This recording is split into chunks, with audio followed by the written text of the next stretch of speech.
What's up, everybody? Welcome to Podcast Now. I'm Alex, and in this video, I want to talk a little bit about Ubisoft. They went over their financials today, and there's kind of two main stories that are going around. Number one, if you saw the tagline online of their of course CEO, right, saying that they're going to be focusing on open world and live service games year after year, and that is the main focus. But funny enough, Josef Fares, who obviously does Split Fiction, It Takes Two, he actually kind of made the news waves by talking about how he believes Ubisoft is struggling and that they should just do a co-op Splinter Cell game and make it split screen. So kind of maybe it's to kind of pump up his own game, which by the way I think is going to be phenomenal. And they had the previews of Split Fiction today, but it was just kind of fun. That guy is not afraid to go against the trend, to kind of speak out. Obviously, as we know from the past, but I just found that to kind of be funny. Where and look, I mean, like, Ubisoft has been a punching bag, I think, to a lot of people, and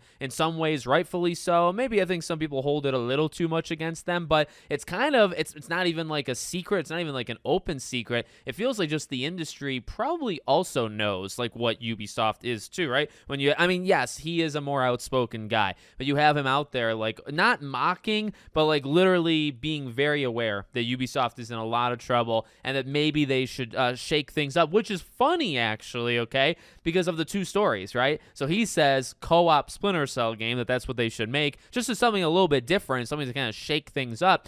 And then you go to what I just said, in the opening of the video. The focus is year after year to do only two things: live service and open world. Now, does it mean that they won't do other things here and there? No. But the main focus is on those things, right? And that's just where I feel like I can understand it to a degree. Look, a lot's been said about Ubisoft, and one thing that really has always stood out to me ever since I first kind of saw it, you think about Ubisoft's workforce, right? And there's just a lot of people that just go in and grind it out, right? Just do their day-to-day and, try the best that they can.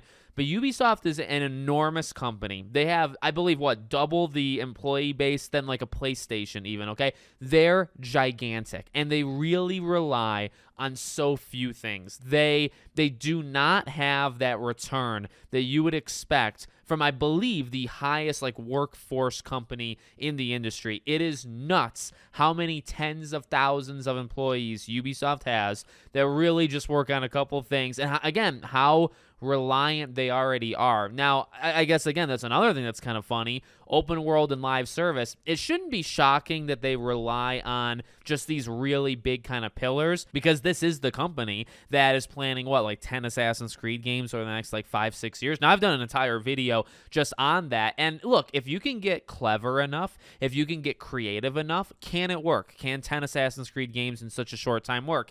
Yes, if you're really going for it, right? If you can really do a couple of those massive open world ones, one or two remake, you throw in some multiplayer stuff here and there. You do like Assassin's Creed Hexe, which is really going to be just almost not even an Assassin's Creed game in and of itself, right? So if you're really trying, you can do it, but it's probably not advised. It's also probably not advised considering how fast they dropped X Defiant and probably just like what a failure that was for them. You look at Skull and Bones being a quadruple A game. Now, Skull and Bones actually continues to keep going forward. I don't know how that game is doing. I don't think it's doing all that well, but it is surviving. I mean, honestly, credit where credit's due, at least to a small degree, okay? But it's the same thing, with Assassin's Creed. If you can actually do it right, it's fine, I guess. It's probably not the best strategy, in the same way that doubling down and only releasing games that are open world. Now, I guess I shouldn't say only, right? Because you will have every now and then, like the Splinter Cell remake or Sands of Time remake,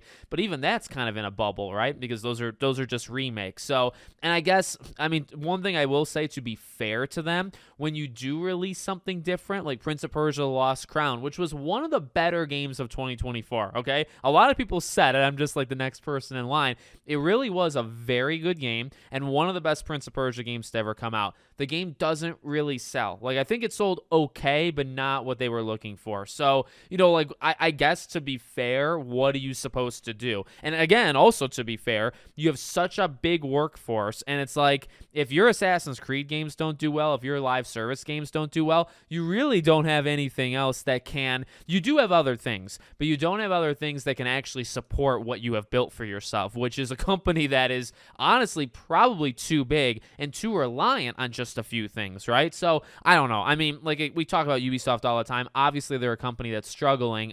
Is this a good move?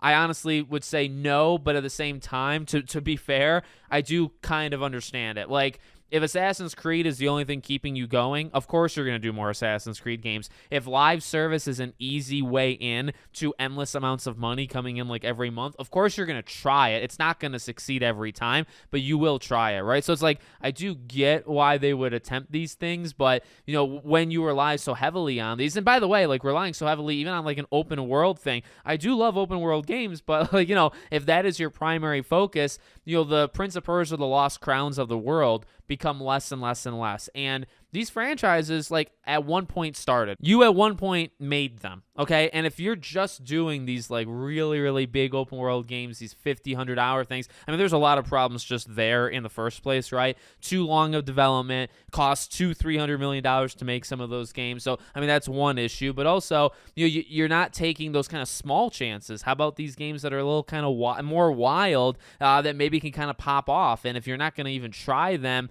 how can they become something, right? Like franchises, they become something over like a period of time. But if you never give them a chance, they're never going to become something. So there's a few problems, you know, with their strategy overall. We'll see how it works. We'll see how Shadows does, because how this next Assassin's Creed game does is, I think, really going to define the future of the company. I do believe they said, another news story of their, you know, financial kind of briefing, is that the game is on track with, I think Valhalla, could also be Odyssey, I kind of forget which one, but it was the second most successful Assassin's Creed game that's ever released, and that's what the pre-orders for Shadows is tracking. So hey, you know, maybe the game does really like 10+ million sales. I for a while thought that was going to happen. Then I kind of thought, well, you know, I don't know, because Ubisoft is just looked at in such a negative light. Maybe it does well, maybe it doesn't, but like I said, it's really, I think, going to define the future of Ubisoft no matter what. So let me know what you guys think in the comments. Make sure, as always, you're subscribed to the channel, bell icon turned on,